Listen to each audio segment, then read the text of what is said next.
So, turns out there was one equation that I didn't do when I was thinking about this that I probably should have. 1,000 pieces in 30 days. What's the first thing you would do? Probably divide how many pieces a day is that? 25 days divided by 1,000. And if you're quick with math, you would recognize that that is 40 pieces. Yesterday I made 25. This morning my confidence in me succeeding this challenge was at 5%. 5. It's not good. Well, week one's in the books. So how'd I do? Alright, so this video we're going to go over the week. I'm going to kind of show you some behind the scenes, what went on during the days. Let's go over the tallies. What did I actually get done? And where am I at the end of week one on my quest for 1,000 pieces in 30 days. Might have a little rule change. We'll see. A little tease there. But yeah, let's get after it. Alright, so day one. You saw the carnage in that last video. I had to just bust some stuff up. But it was cool. I made a reel. Got that posted and kind of documented some of that. So I'll just have that playing over here without the audio and stuff. Alright, y'all. Day one. The road to 1,000 pieces in 30 days. If you want to hear the audio and the captions, just go to Instagram. I'm going to do that with all these reels. Just kind of dump them in. Have a lot of vertical footage. But yeah, so I got 25 pieces thrown the first day, which I was pretty pumped on. I was like, alright, that's cool. You know, I did all this planning and filming and everything, and then still got some work done. Yeah, the reel started out okay. I did lose some followers, but it's because I just have a bunch of like weird accounts that followed me because I had a video do really well a long time ago, and so I gotta weed through all these old accounts. But yeah, so we started making stuff. Day two, I'm making 1,000 pieces in 30 days. Started the day with this great American breakfast. Then we hopped on the wheel. Alright, so I mean, you saw like day two, I started getting some more work done, but what you didn't see is I cut my finger. I just showed over here. I cut my finger with the rib that I use when I'm trimming. And because I kind of burnished the bottoms of it, it's got like a razor sharp edge. It's just a metal rib. That thing is razor sharp. Anyways, I bumped it against my shaving guard, keep the shavings from going everywhere, and it just sliced into my finger, and so it was bleeding everywhere. I had to just kind of deal with that, but you know, I ended up calling it a day after that because I was like, alright, I'm not working with this. It kept getting clay shoved in it and it was just bleeding. And the next day I was like, man, I gotta throw today. I can't be having an open wound. So a little trick, if you're throwing in your studio and you ever have a cut or anything like that, instead of trying to do the glove, that never works. At least I don't like it. Just take some super glue. I mean, I buy these like 3 for $1 at Harbor Freight. They're really cheap. I keep them like in every first aid kit I have, but I just threw super glue on it. It sealed it right up. I was like throwing all day, never had any issues with it coming off. So that's just a little tip if you ever need it. And it's also great to have in any first aid kit, because if you're out in the middle of nowhere and you need to close a wound, nothing's better than super glue. But anyways, on to day 3. All right, like I said, like I cut my finger, so it's just, you know, always the thing. It just seems like I can never start a project without doing it only with my giant obstacles in the way. So I've got a cut finger, that's slowing me down. We're also dog sitting, so I had to go back to the house we were staying at to take care of the dog, which, you know, it wasn't a big deal, but it was just like, man, I can't stay late at the studio.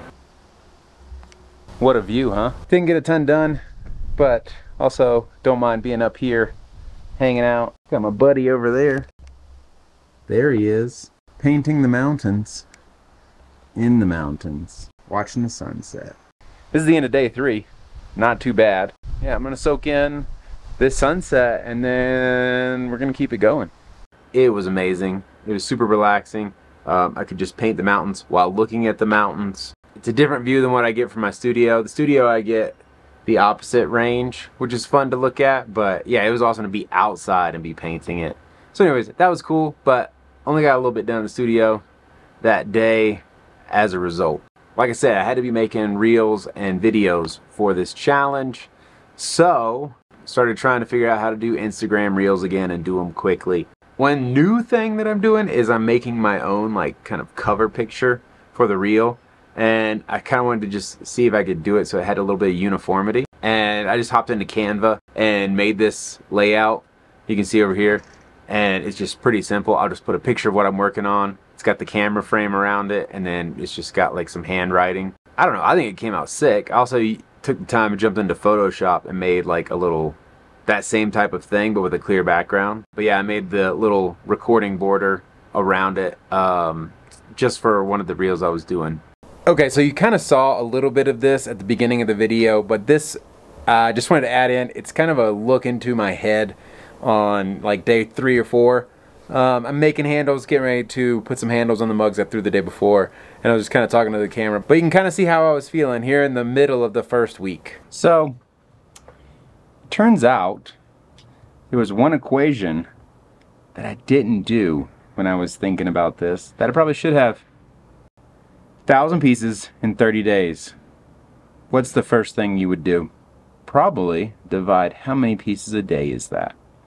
So I did 25 days because again, I'm taking some days off. 25 days divided by 1,000. And if you're quick with math, you would recognize that that is 40 pieces. So I need to be making 40 pieces a day in order to do this. Yesterday I made 25 and I'm making the handles for those right now. So those 25 pieces, you know, are going to be spread out over 2 days, and then they've got mountains on them, so I still have to carve the mountains. I really think the mountains are going to be the one that really gets me in this challenge. The mountains, I've always known they take longer. I don't know. So anyways, we're gonna have to buckle down. But this morning my confidence in me succeeding this challenge was at 5%.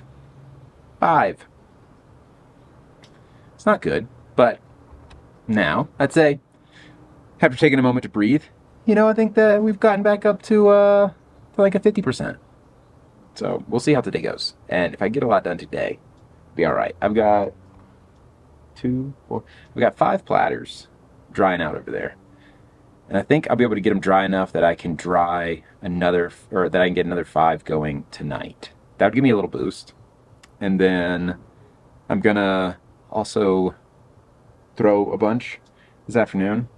And I'm really hoping that once I get my clay, that I'll be able to really step it up with like throw in, you know, 100 pieces in a day. Like the spoon rest, the sponge holders, those are gonna be the saving grace. Will it be cheating if I end up making like 200 spoon rests? I don't know, because again, I wouldn't glaze all those, you know? So like I said, it has to be glazed. And I'm wondering if that was a mistake. I think making this many pieces in the month, I think I can do that. I just don't know that I can glaze them. Because like, I don't want to glaze my backstock because you don't know what's going to sell. Like sometimes the green and white sells like crazy, and then I'll make 20 of them and I sell like 1 in a month. And I'm like, okay, well, it'd be great to not have to make brand new ones of these, and I could just glaze the glaze combo that I'm out of. So, yeah. Would I be a loser if I amended the rules? I don't know. We'll see. But yeah, the challenges continue on Monday. So my neck was getting super sore on my left side. I think because I was like turning constantly to the left, and then maybe I picked up a box of clay and tweaked it. I don't know, I'm getting old, y'all. But anyways, Sunday it was hurting me, but then Monday I could barely turn my head to the left. So I came in, got pretty much nothing done. I think that's when I made my first reel, actually, for the days that I was, you know, I was just recording every day. But I think Monday was the day that I was like, all right, I can't do anything, I'm just gonna sit at the computer. Because yeah, like I couldn't turn my head like that, and I was like, I just need to give this thing rest. My shoulder was flared up. So literally lost the whole day on Monday. Somehow I made 2 pieces. I don't know what. Oh, I know what they were. I threw 2 pieces that you'll see me sneak in to the bisque firing very last minute. I was just like, well, I'm gonna make these 2. At least I'll throw something today. Yeah, so Tuesday, day 6, was like, all right, I gotta get down to Denver to get more clay. So called him up, got the clay set up, went down there, picked it up, and but first I got the kiln firing. I got some video of that going on. Let's look at that. Got the coffee and the hot sauce, you know what I'm saying? Alright, so everything is still a disaster, but we got a lot of stuff. Alright, we gotta load up the first kiln. day 6 and we're just loading the first kiln. It's been a bit. My neck's feeling a little bit better today. I can move it, so that's good. But I gotta get this loaded and then we're gonna go get some more clay. So let's get on it because I gotta leave in like an hour and we gotta load a whole kiln. Good thing about the bisque, you can double stack stuff. So I mean, I stacked all sorts of things. My platters are double stacked, so this is definitely like 1.5, maybe even 2 glaze loads because you got some of this taller stuff, bigger stuff. So got this ready to go. That's exciting. I forgot to count the pieces, naturally. I still do have ramekins over there that are drying out. I have a piece that I was thinking about putting in here. It's for a special project. I really don't know. I threw it last night late and I'm afraid it might blow up. But let's do it. Let's do it.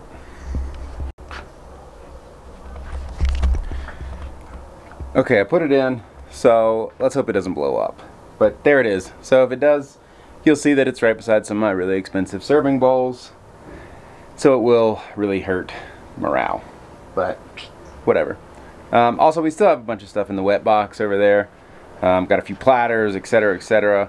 But I got to get rolling because I got to make it down to Denver to get some clay, and we got all sorts of stuff we're doing down there today. So, yeah, I was hoping to make a couple things this morning.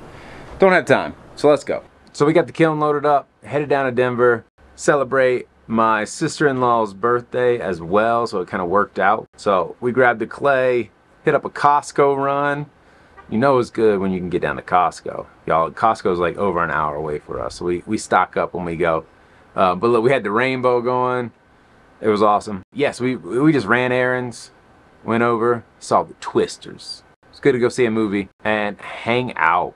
Long days. We didn't get back till late. I think we got back at like 12:30 at night. So going into day 7, I'm pretty tired. And the battery's about to die.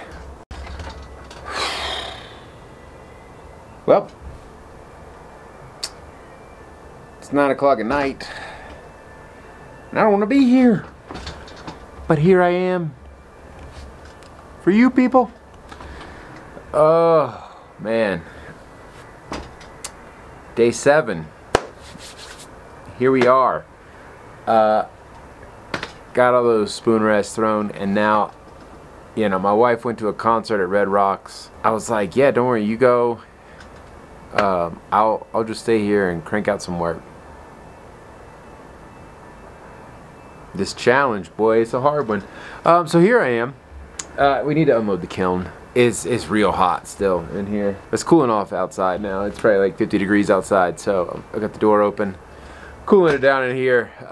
We're probably gonna try to throw some stuff too and just really get after it and make the most of the night. And seeing as how it's day 7, I should probably do some tallies, huh? See what has happened in the first week. It's kind of terrifying. I ain't opening this with my eyes shut. I'm just gonna open it up. Let's see what happens. I'll see if I can sit it down and you can see me. We survived. It survived. So here's the deal. I decided to change the finished category to bisqued because I just came to the realization I didn't want to bisque all this stuff. I think I mentioned it before. I want to have backstock so when a certain glaze is selling, I can say, okay, cool, let me pull out more of those. Like platters, for example. I don't need to have every single glaze option on those. And so, I mean, a lot of the other stuff, you know, my ramekin, spoon rest, that kind of stuff, it's really just about getting that backstock, being ready. So, that being said, pulled some stuff out of the bisque at the end of week 1. So let's write those numbers down. It's time to pay the piper. Ramekins, we got 35 done. Woo! Okay, mugs, we got 25 done. Nice. Thumb cups, I got 29. Okay, mountain vases, 3 of those done. Only 3. Mini mountain vases. I don't even think I had that on here. We got 7 of those done. My serving bowls. Okay, serving bowls, we got 11 done. Platters, we got 4 of those done. Okay, mountain mugs, 11. what's the grand total that came out of the bisque. Total finish week 1, we got 140 pieces. Total thrown, 182. Pounds of clay, 160. I'd love to see that number go up this week. 160 pounds of clay last week. Not bad, but we can do better. 140 pieces finished. Not bad, but I'd like to see 200, you know, considering we got to get to 1,000. So that means this week we need to finish a lot more. Whew, the pressure's building, y'all. The pressure is building. All right, let's add up how many hours we were at the studio. This one's gonna take a minute, huh? Total hours at the studio, week 1, 51.75. That is not gonna cut it. Woof. Okay, so those numbers kind of suck. That just means I'm getting motivated for this week, right? Oh, I guess. Now I just need to go and make a reel about all this and try to sound happy about being behind schedule. Alright, y'all. It's time to fix one of the biggest mistakes that I made in this whole thing. And my wife actually pointed it out to me the very first video that I posted. It's the road to 1,000. I wrote 10,000. So let's just come up here and fix that one. Oh, well now we can do it. That was easy. So am I doing more or less than you thought I would? Do you think I'm ahead or behind? Let me know in the comments. I'm feeling okay. I mean, just okay. Like, I got a lot of improvement that I need to step it up, but I think we're doing all right. When the next video in this series comes out, it'll be over here. But until then, check out this video and let me know what you think. These shelves haven't been this clean in years.